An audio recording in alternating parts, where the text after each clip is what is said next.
Hey guys, how's it going? Welcome to my video. All right, so I'm gonna give you guys a fix, not necessarily a quick fix on a no crank. No, it's a crank no start issue. All right, it's a crank no start issue, and it's not necessarily a quick fix. You're gonna have to do some work to actually change out this part, but I'm gonna give you the symptoms of this particular situation.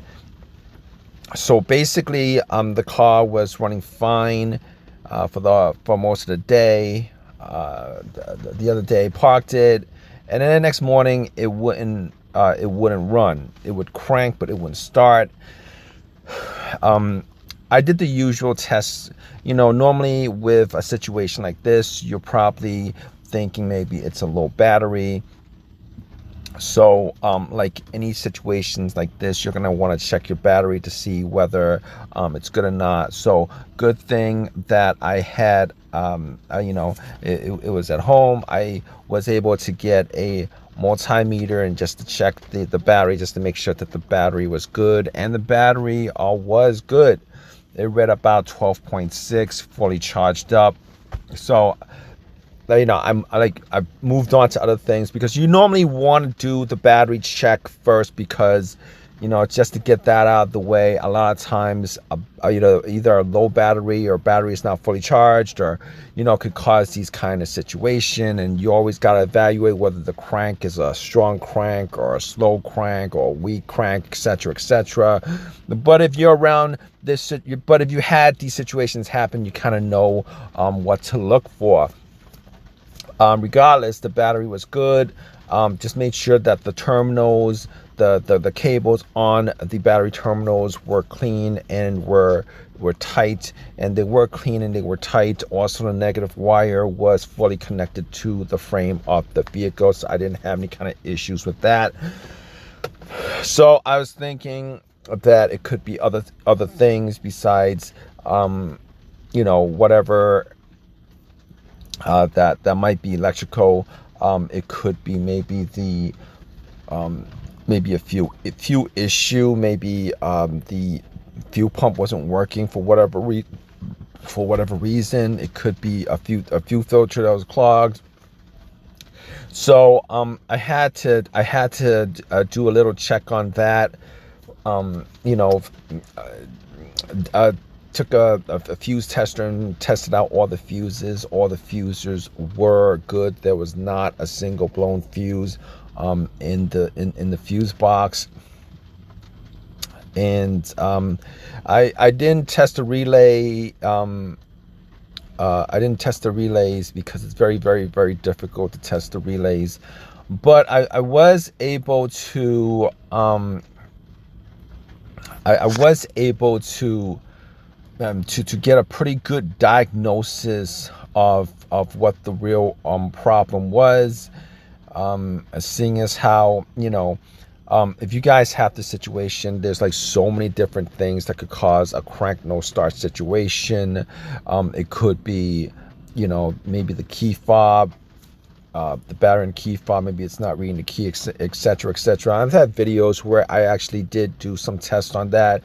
And if you guys have an issue where you might think that it's the key fob that may have a really bad battery or something like that, you could always use the key fob to put it on the push start. And even if it was dead, the push start itself puts out enough of static electricity onto the key fob to start the vehicle. But that wasn't the cause of it. I mean, everything else worked without a problem. All the lights came on. So basically, with this situation, I really wanted a quick fix to this. And I really didn't notice anything with the with a check engine light or anything like that. I haven't had a code in the ECU with the car for like the longest time. Last time I had a code was for it was probably for like an O2 sensor or something like that. But just to be sure, you guys have an OBD2, definitely it'll help you out. I plugged in the OBD2 and see if any codes came up, and I think the code that pulled up was a P0335 or something like that. So yeah, basically I believe the code was a P0335, and that was the code for the crankshaft sensor. And I'll tell you guys what, you know, diagnosing crank no start and no crank no start, you know, if you guys haven't had this situation happen, if you guys aren't, I guess, mechanically inclined, if you guys are doing this on your own, it's very difficult to figure out, going through the steps to figure out, you know, what exactly is causing the situation, because it could be a couple of things that's causing the situation.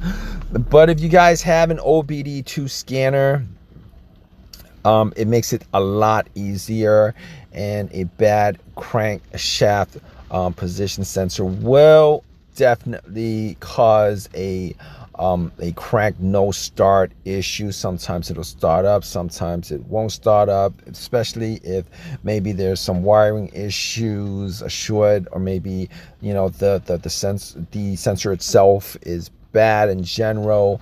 You're gonna definitely get a crank no start. So anyway, just to make this long story short, I'm, you know, after getting that code, and that was the only code that came up, I was pretty sure, knowing about crankshaft position sensor and camshaft position sensor, that you know, that's probably the cause of the no crank no start situation.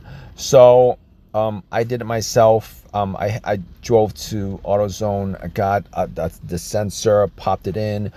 It's not the easiest thing to do. It's not the hardest thing to do. It's not the easiest thing to do. It's not like changing your battery.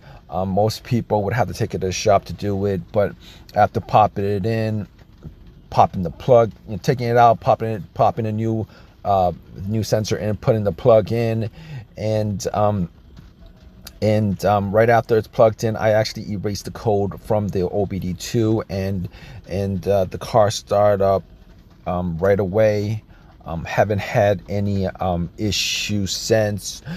And hopefully, if you guys have this problem, and it is not an uncommon problem, if you guys have older cars with engines with higher mileage, this is a common, you know, common enough occurrence, because obviously you have age, and you have corrosion, and you have